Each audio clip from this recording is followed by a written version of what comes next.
ውድ የቻናላችን ቤተሰቦች የሰዓቱን የብርሃን ዜናዎችን እናስደምጣችኋለን። አብራችሁ እንድትቆዩ በአክብሮት እንጋብዛለን። የዶላር ምንዛሪ በኢትዮጵያ ንግድ ባንክ በአንድ ሳምንት ብቻ ከ5 ብር በላይ ጨመረ። ባለፈው አንድ ሳምንት ንግድ ባንክ በዶላር ላይ የሚገዛበትና የሚሸጥበት ተመን 5 ብር ከ50 ሳንቲም ገደማ ከፍ ብሏል። የብሔራዊ ባንክ አመልካች ዕለታዊ የምንዛሬ ተመን በአንጻሩ 150 ብር ከ90 ሳንቲም ደርሷል። ብር በውጭ ምንዛሬ ገበያው መዳከሙን ሲቀጥል ብሔራዊ ባንክ እርምጃ ለመውሰድ በድጋሚ ዝቷል።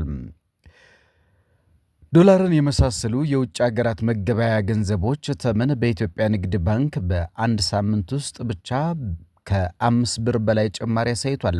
የመንግስት የፖሊሲ ባንክ ተደርጎ በሚቆጠረው ንግድ ባንክ የዶላር ምንዛሪ ተመን በመስከረም ወር የጨመረው በ1.4 በመቶ ገደማ ብቻ ነበረ። ባንኩ የውጭ ሀገራት መገበያያ ገንዘቦችን የሚገዛበትና የሚሸጥበት መደበኛ ተመን ባለፉት ቀናት ከፍተኛ ለውጥ አሳይቷል። ለውጡ መታየት የጀመረው የኢትዮጵያ ብሔራዊ ባንክ 150 ሚሊዮን ዶላር ለ31 ባንኮች ካከፋፈለ 10ኛው ጨረታ በኋላም ባሉት ቀናት ነው። ጨረታው በተካሄደበት ዕለት ማለትም ጥቅምት 4 2018 ዓ.ም ንግድ ባንክ አንድ የአሜሪካ ዶላር በ141.0986 ብር ገዝቶ 1.43.9206 ብር ይሸጥ ነበረ። ከሳምንት በኋላ ባንኩ በዛሬው ዕለት 146.5986 ብር ገዝቶም 149.53 ብር ከ06 ሳንቲም ይሸጣል። በዚህ መሰረት ባለፈው አንድ ሳምንት ንግድ ባንክ ዶላር የሚገዛበትና የሚሸጥበት ተመን 5 ብር ከ50 ሳንቲም ገደማ ከፍ ብሏል። በንግድ ባንክ የውጭ ምንዛሪ ተመን ላለፉት 7 ቀናት የታየው ለውጥ 3.9 በመቶ ገደማ ነው። የኢትዮጵያ ንግድ ባንክ በመደበኛና ትይዩ የውጭ ምንዛሪ ገበያ መካከል ያለውን የተመን ልዩነት ሁልጊዜ ለመቆጣጠር የመሪነት ሚና እንደሚጫወት የባንክ ባለሙያም አቶ ባህሩ ያሲን ይናገራሉ። ከቅርብ ጊዜ ወዲህ በሁለቱ ገበያዎች መካከል ያለውን የተመን ልዩነት እያሰፋ ስለመጣ ያንን ለማጥበብ ንግድ ባንክ ሚና እየተጫወተ እንደሚገኝ አስረድተዋል። ሌላው ገፊ ምክንያት በባንኮች በመስከረም 2017 ፈቃድ በተሰጣቸው የውጭ ምንዛሬ ቢሮ መካከል ያለው ተመን ልዩነት ማድረቅን ይመስላል። የውጭ ምንዛሪ ቢሮ የዶላር ምንዛሪ ተመን ከባንኮቹ በጣም ከፍ ያለ ሆኖ ይታያል።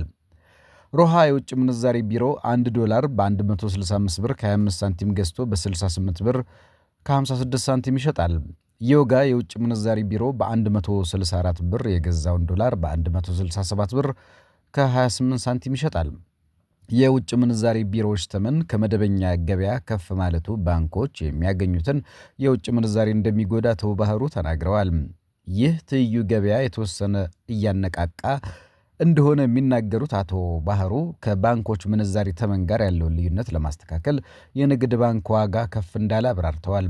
መንግስት በኃይል ሊቆጣጠረው በሚሻው የትይዩ ገበያ በአንጻሩ ዶላር እስከ 174 ብር እየተመነዘረ እንደሚገኝ ዶቼ ቬለ አዲስ አበባና ዱባይን ጨምሮ በተለያየ ሀገራት ከሚገኙ ነጋዴዎች ለመገንዘብ መቻሉን በመረጃው አካቷል። የኢትዮጵያ ንግድ ባንክ የምንዛሬ ተመን ባለፉት ቀናት በከፍተኛ መጠን ቢያሳድገውም አሁንም ከብሔራዊ ባንክ አመልካች ዕለታዊ ምንዛሬ ተመን በታች ነው። በተለይ ትላንትና ረቡዕ ብሔራዊ ባንክ ይፋ ያደረገው አመልካች ዕለታዊ ምንዛሬ ዋጋም 150 ብር ከ59 ሳንቲም ደርሷል። ለረጅም ዓመታት ከፍተኛ የባንክ ባለሙያነት ያገለገሉት የኢትዮጵያ የሎጂስቲክ ትራንስፎርሜሽን ቢሮም ወርቁ ለማ ንግድ ባንክ በሚያገኘው ይሁን በሚያቀርበው የውጭ ምንዛሬ ኢንዱስትሪውን ሊያንገጫግጭ የሚችል ሚናም እንዳለ ይናገራሉ። ገበያው ራሱ አቅርቦት እንዲሁም የፍላጎት የተመጣጠነ ሚዛን ላይ የመድረስና መረጋጋት ገና የሚቀረው ይመስለኛል የሚሉት አቶ ወርቁ ንግድ ባንክም ቢሆን በዚሁ ምህዋር ውስጥ ሊጫወት የሚችለው ነው። ለብቻው አቅርቦትና ፍላጎት ውጪ በሆነ ሁኔታም ማኑፕሌት ማድረግ ይችላል ብዬ አላስብም የሚል አቋም አላቸው። ባለፈው ሳምንት እንደ ንግድ ባንክ ሁሉም የግል ባንኮች በዶላር መግዣና መሸጫ ተመናቸው ላይ ማሻሻያዎች አድርገዋል።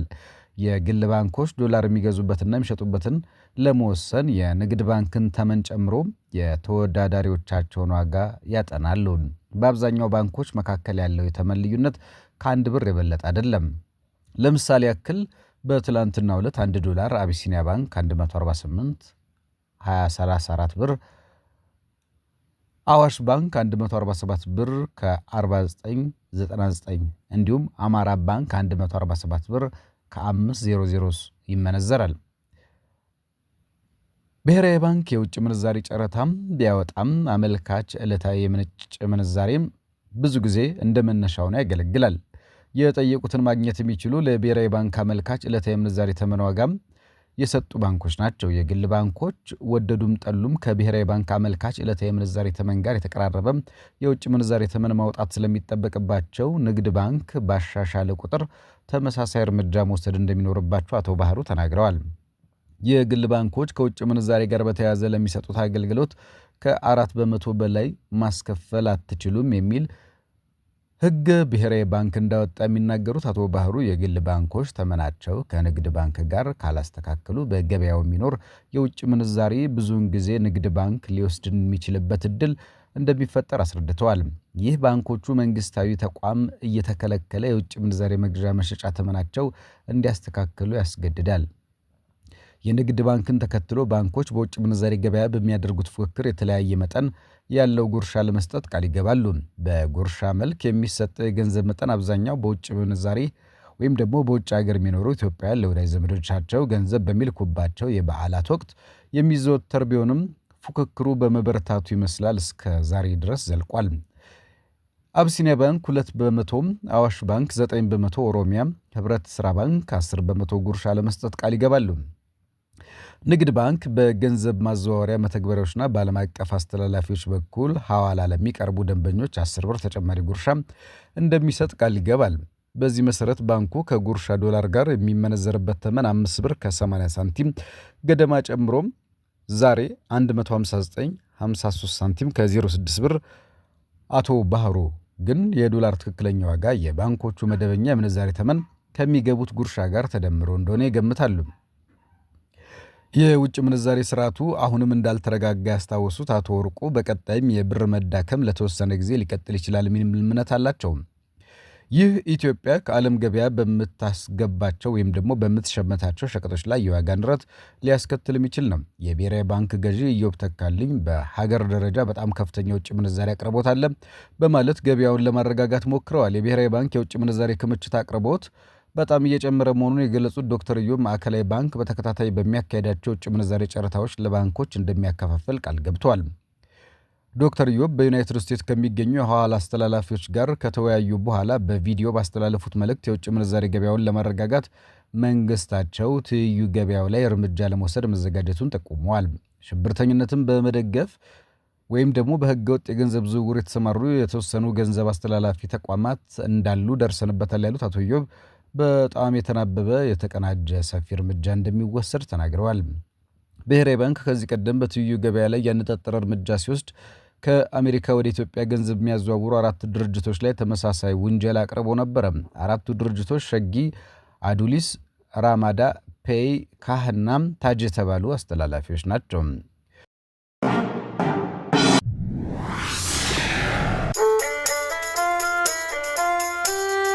ውድ የቻናላችን ቤተሰቦች የሰዓቱን የብርሃን ዜናዎችን እናስደምጣችኋለን። አብራችሁ እንድትቆዩ በአክብሮት እንጋብዛለን።